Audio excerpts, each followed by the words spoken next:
demandé de parler de l'isocinétisme dans le cadre de la rééducation des tendinopathies. Et donc c'est une présentation à laquelle j'associe Jean-Louis Croisier, que vous connaissez probablement quand on parle d'isocinétisme. Je pense qu'il a fait quand même pas mal de travaux là-dedans. Et donc cette présentation a été réalisée conjointement, Jean-Louis et moi, et qui avait déjà été présentée préalablement. Mais donc voilà. Et donc, vous savez bien, donc, il y a des choses qui ont sauté dans ma présentation. Voilà. Enfin, une tendinopathie, donc, ça se développe suite à justement une insuffisance de résistance du tendon par rapport aux forces extérieures. Donc c'est un tendon qui n'est pas adapté, qui va décompenser, qui va entraîner donc, des douleurs et qui va progressivement, si on continue à mettre des charges excessives sur ce tendon, va dégénérer et on va obtenir ce que les anglo-saxons appellent le tendon disrepair, c'est-à-dire la mauvaise cicatrisation du tendon. Et donc, cette tendinopathie, elle se développe quand les sollicitations mécaniques sont vraiment excessives et ça, si on continue à apporter des sollicitations mécaniques sur le tendon, on risque de développer cette tendinopathie chronique. Mais alors, qu'est-ce qu'on vient faire avec de l'isocinétique, de la rééducation dans les tendinopathies? On va justement mettre des sollicitations également sur le tendon. Mais ces sollicitations vont être adaptées. Et donc le fait de réduire les contraintes excessives qui ont été à la base de la tendinopathie et d'adapter la charge de travail et de rééducation qu'on va faire sur le tendon va lui permettre de cicatriser. Et donc le fait justement de faire cette activité, on va parler tout à l'heure de traitement actif, de traitement rééducatif sur le tendon, va permettre au tendon d'améliorer ses qualités intrinsèques et de pouvoir s'adapter et pouvoir résister par la suite aux contraintes auxquelles il n'a pas été capable de résister. Et donc le fait de faire ce traitement actif, non seulement va permettre de guérir le tendon, mais va permettre également de protéger des récidives. Alors l'isocinétisme et les tendinopathies, pourquoi introduire l'isocinétisme? L'isocinétisme, vous savez bien que ça nous permet de faire du travail à vitesse constante et de faire du travail que ce soit concentrique ou excentrique. Alors Stanisch avait développé dans les années 80 les protocoles de rééducation excentrique sous Maximo. Donc, non, à l'époque, il n'était pas sous Maximo. À l'époque, il fallait reproduire la douleur. Mais actuellement, on est passé dans les protocoles sous Maximo. Parce qu'on s'est rendu compte, effectivement, si on induisait trop de douleur, on risquait de rentrer dans le cadre du cercle vicieux de la tendinopathie. Et donc, maintenant, on tolère... Pardon. Maintenant, actuellement, on tolère on propose des traitements excentriques sous Maximo, justement, pour stimuler le tendon sans l'agresser. Et donc, l'isocinétisme en rééducation, ça va nous permettre de pouvoir régler différents paramètres, puisque l'excentrique fait intervenir des paramètres d'intensité de contraction, de vitesse de contraction et de degré d'allongement du complexe musculo-tendineux. Et tout ça, on va pouvoir globalement les contrôler et y aller de manière progressive pour standardiser et pour intensifier vraiment de manière progressive et contrôler la rééducation. Et donc, comme je l'ai dit, le concept de no pain, no gain n'est plus d'actualité actuellement dans les tendinopathies et on propose de plus en plus des protocoles qui sont sous Maximo, c'est-à-dire sous le seuil de la douleur, et c'est cela qui donne des meilleurs résultats. Alors, le traitement rééducatif excentrique est largement démontré dans la littérature depuis les années 80. D'accord, donc là, c'est les publications jusqu'en 2007, mais depuis, le travail excentrique a été un peu diversifié aussi, puisqu'on parle maintenant de traitement de rééducation HSR, donc Heavy Slow Resistance, donc c'est du travail à charge lourde et vitesse lente. On parle aussi du travail isométrique, etc. Mais donc tout ça peut également se faire en isocinétique. Et donc, la vidéo passe, c'est magnifique. Donc, le travail excentrique sous max consiste en quoi?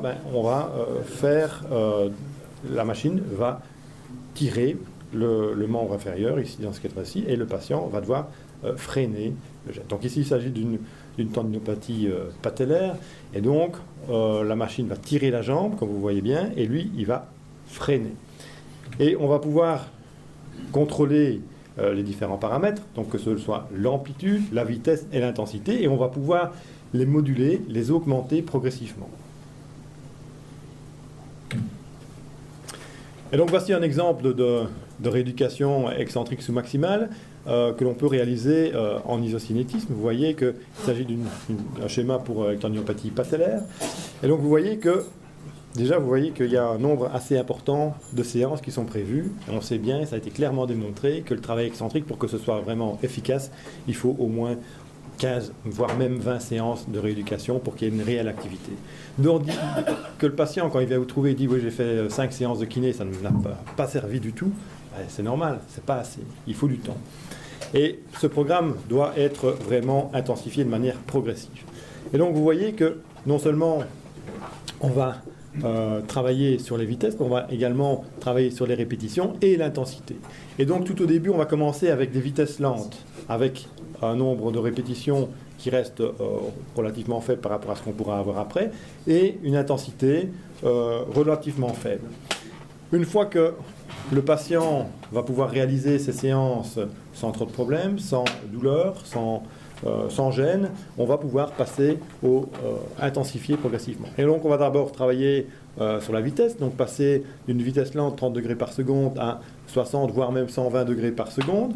Les répétitions ne vont pas augmenter de manière significative dans un premier temps et on garde toujours la même charge. Et puis une fois que le patient va pouvoir réaliser ces exercices sans problème aussi, on va continuer à garder une vitesse intermédiaire et augmenter donc le nombre de répétitions et augmenter également l'intensité. Et ainsi de suite jusqu'à la fin. Alors, vous allez me dire, la valeur max servant de référence, comment est-ce qu'on obtient ? C'est un peu difficile puisque faire un test isocinétique alors qu'on a une tendinopathie patellaire, ça va pas bien fonctionner, on ne va pas avoir des valeurs reproductibles puisque la douleur va être un facteur limitant. On peut éventuellement comparer par rapport aux membres contralatérales, à condition qu'il n'y ait pas une tendinopathie de l'autre côté également. Donc ça nous permet d'avoir une valeur éventuellement de référence. Sinon, globalement, on essaye de doser l'intensité en fonction du ressenti du patient et en restant toujours bien sous maximal. Et donc ceci, c'est effectivement un programme théorique qui va être bien sûr adapté en fonction de l'individu et de son évolution. C'est sûr que si après 5 séances, il n'est pas encore vraiment capable d'augmenter la vitesse ou l'intensité, on va continuer à réaliser ces séances sous le seuil de la douleur et on intensifiera un peu plus tardivement. Alors le seuil critique de 50 à 60% de l'intensité maximale peut également être un paramètre qui est important. Parce qu'en fait, lorsque l'on fait de la rééducation excentrique et que le patient garde encore des douleurs alors qu'on n'est qu'à 30% du maximum, même si on a fait 10, 15, 20 séances de rééducation, c'est sûr qu'à ce moment-là, il ne sera pas capable de reprendre une activité sportive.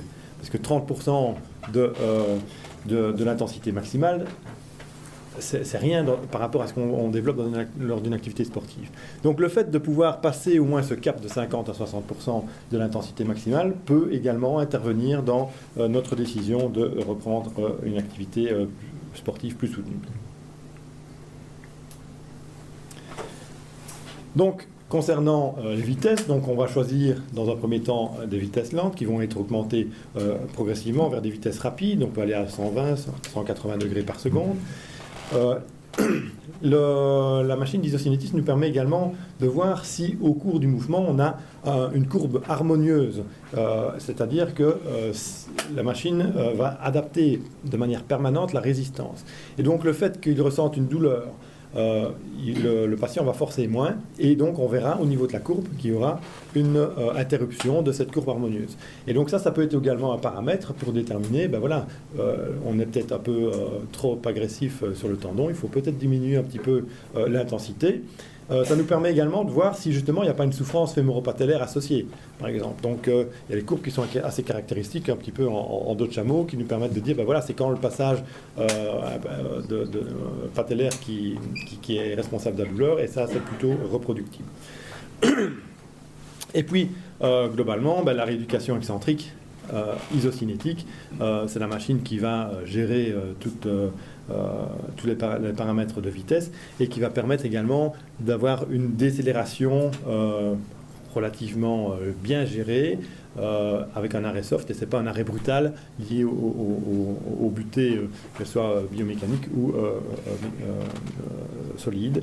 Et donc ça permettra donc d'avoir justement de ne pas agresser trop le tendon. D'où Ceci est particulièrement intéressant dans le cadre des vitesses élevées, où justement le mouvement va être vraiment très rapide, et à ce moment-là, justement, les impacts pourraient être délétères sur le tendon. Alors concernant l'intensité, on va pouvoir doser cette intensité, ce qu'on peut difficilement faire au niveau manuel. Grâce à la machine d'isocinétisme, on va avoir vraiment les courbes, on va pouvoir déterminer si on a 30 ou 60% du maximum. On sait dire au patient, voilà, grâce au feedback visuel, vous ne développez pas une force plus importante que cette valeur-ci. Et le patient doit s'y tenir. Et donc, le fait d'avoir ce feedback visuel permet également au patient de se contrôler lui-même, et le thérapeute peut également contrôler le patient grâce aux valeurs chiffrées qu'il va obtenir. Alors il y a la fonction limitateur de couple qui est présente également, donc si à un moment le patient ressent une douleur particulière, la machine s'arrête directement, parce que si le patient ne force absolument pas, la machine ne fonctionne pas non plus. Donc il faut qu'il y ait quand même un minimum d'activité de la part du patient. Donc tout ça permet donc d'avoir une haute sécurité. Et donc finalement, on peut travailler également sur les amplitudes du mouvement. Et donc, c'est une amplitude qui va être constante lors de chaque contraction, même à vitesse très rapide. Ça va être d'une butée électromagnétique à une autre butée électromagnétique. Et ces butées vont être adaptées individuellement, puisque l'on doit pouvoir déterminer l'amplitude avant de commencer la rééducation. Et donc, on a des butées électroniques et des butées mécaniques de sécurité, mais c'est les butées électroniques qui habituellement permettent de limiter les amplitudes articulaires. Les butées mécaniques sont là en cas de défaillance électronique, mais fort heureusement, je pense que les machines sont quand même relativement de bonne qualité pour éviter ce problème. On peut également, donc l'amplitude du mouvement va permettre de déterminer l'amplitude optimale pour avoir un recrutement neuromusculaire optimal, d'accord, et donc va permettre aussi, dans certains cas, on peut exclure des secteurs douloureux. Donc si justement le patient est capable de faire un mouvement d'angulation de plus ou moins, on va dire, 60 degrés avec le genou, et qu'après 60 degrés, il a une petite douleur, peut-être dans le cadre d'une chondropathie fémoro-patellaire, on peut limiter justement cette amplitude articulaire. Et donc tout ça permet de travailler en toute sécurité, surtout aussi à haute vitesse, encore une fois, où le contrôle moteur est quand même plus difficile. Et c'est vraiment à haute vitesse, justement, où là, quand on fait la rééducation manuelle, on est quand même relativement limité par rapport aux différents paramètres, que ce soit l'amplitude du mouvement, l'intensité et également la vitesse.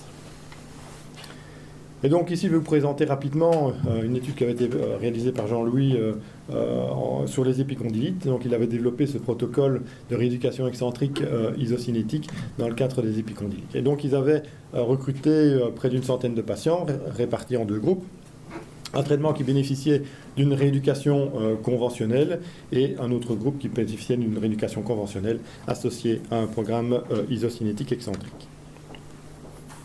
Les évaluations se faisaient bien entendu par une échelle visuelle de la douleur, pour avoir une évaluation de la sensation douloureuse subjective. Le questionnaire, il y avait un questionnaire qui était également posé concernant les symptômes du patient lors des activités quotidiennes et sportives.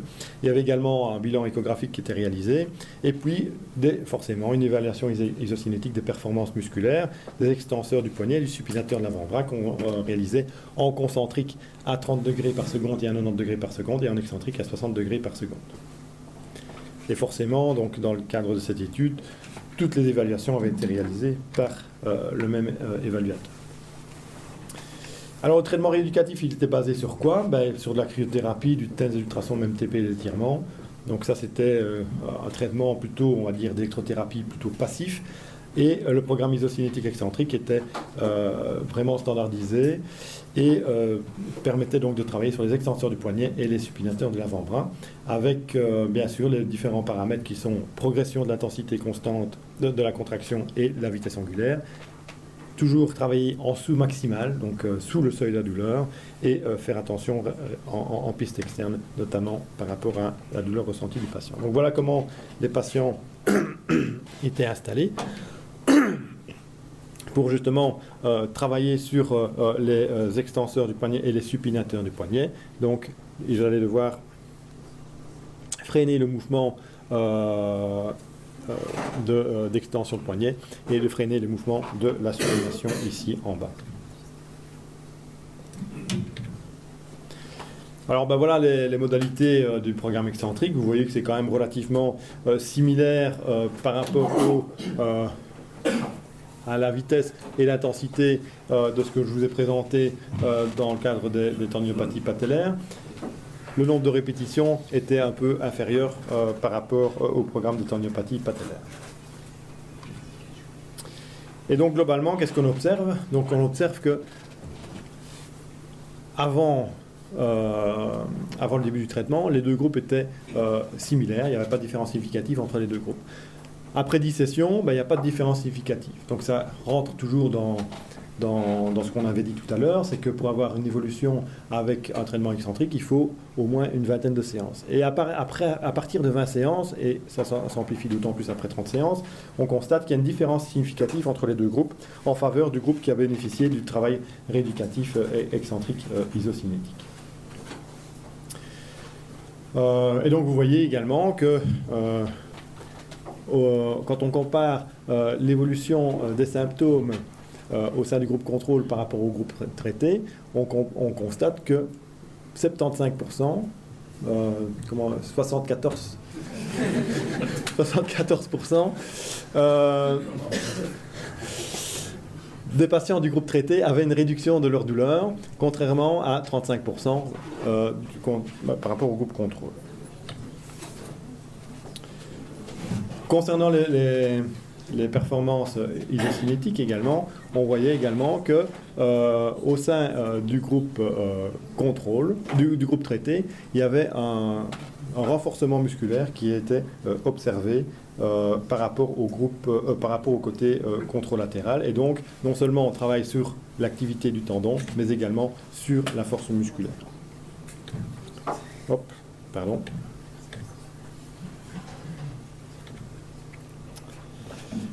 Donc à l'échographie, on voyait vraiment des signes de lésions intratendineuse hypoéchogènes avec un épaississement tendineux. Et donc après traitement, donc on a le groupe contrôle ici, groupe excentrique là-bas. On voit que y a quand même plus de tendons qui évoluent. Il y a le feu.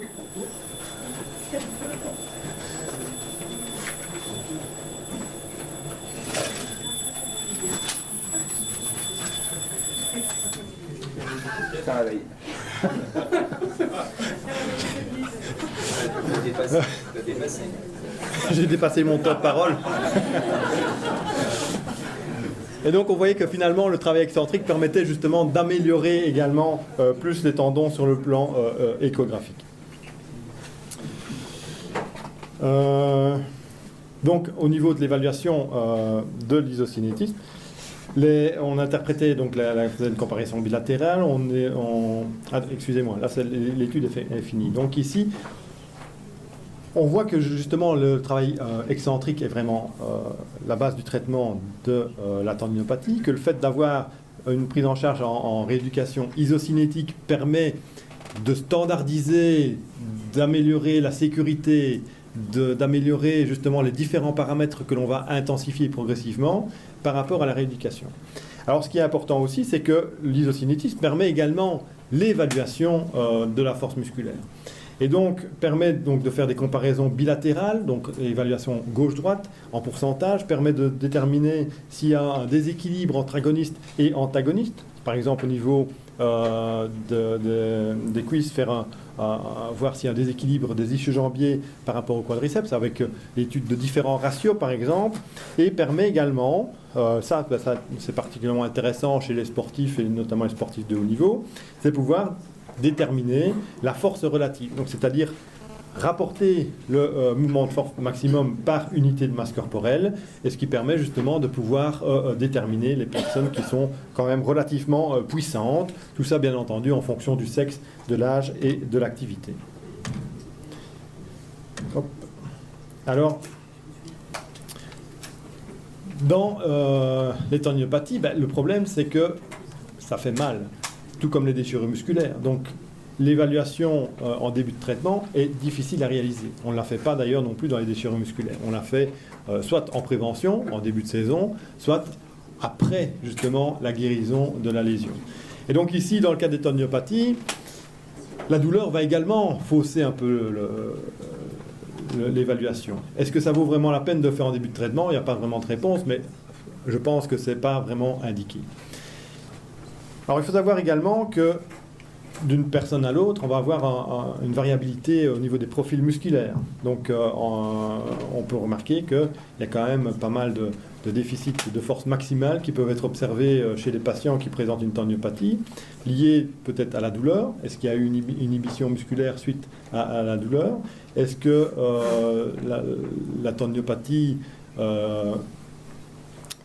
entraîne donc une diminution de l'activité du membre concerné? Ceci peut entraîner également une amyotrophie ou une perte de force spécifique. Donc tout ça peut être relativement important à devoir évaluer. Mais on ne pourra pas faire tout ça lorsque l'on a des douleurs. Et donc ce qui est important aussi, c'est que chez les patients qui ont une force relative qui est relativement élevée, donc il peut y avoir aussi une inadéquation du tendon par rapport au muscle. Donc c'est quelqu'un qui a eu une hypertrophie musculaire assez rapide, qui a fait énormément de musculation ou qui éventuellement a pris des substances qui leur permettent d'augmenter de manière assez rapidement la force musculaire. Le tendon prend beaucoup plus de temps pour s'adapter que le muscle. Et donc la force développée par le muscle peut être excessive par rapport aux capacités du tendon. Et donc tout ça, ça peut être intéressant de faire ce test isocinétique en fin de traitement, je pense, une fois que la douleur est bien contrôlée, pour voir d'une part si on a récupéré une force musculaire adéquate, parce que vous savez bien, dans le cadre des lésions musculaires, par exemple des ischio-jambiers, si on ne retrouve pas un équilibre musculaire agoniste-antagoniste, on a 4 à 5 fois plus de risque de se reblesser. Alors ici, dans le cas d'une tendinopathie patellaire, si on a un déséquilibre musculaire, etc., on prend aussi le risque de se blesser, pas spécialement d'une reblessure du tendon, mais on peut avoir une lésion musculaire, rupture du croisé ou des choses comme ça. Et donc, l'isocinétisme peut être utile donc, en fin de traitement pour justement évaluer d'éventuels déficits musculaires, mais également, comme je vous l'ai dit plus tôt, dans le programme de rééducation. Et donc, aussi bien en musculaire qu'en tendineux, l'isocinétisme a sa place en rééducation et en évaluation. On a d'ailleurs publié un petit papier sur des patients qui avaient une tendinopathie patellaire. Je promets que j'accélère. Et donc, où on a évalué justement le profil isocinétique de sujets qui avaient une tendinopathie patellaire. Et on a observé que justement, ces patients, lorsqu'on étudie la force pure, donc en concentrique 60 degrés, on constatait que les patients pathologiques, du côté pathologique, avaient un déficit de force qui était significatif par rapport au côté sain. Et par ailleurs, ce qui est intéressant aussi dans l'évaluation, c'est d'utiliser l'excentrique. Alors l'excentrique peut être utile aussi pour l'évaluation de la douleur.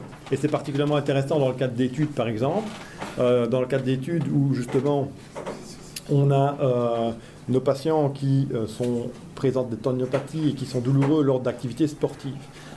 Parfois, on n'a pas toujours la possibilité de pouvoir quantifier, de pouvoir reproduire cette douleur lors d'études. Le fait de pouvoir faire le travail excentrique à 30 degrés par seconde, ce qui est assez important, sur ce tendon patellaire permet de reproduire éventuellement la douleur. Et on voit que ce travail excentrique à 30 degrés par seconde entraîne une douleur beaucoup plus importante qu'en concentrique 60 ou en concentrique 240.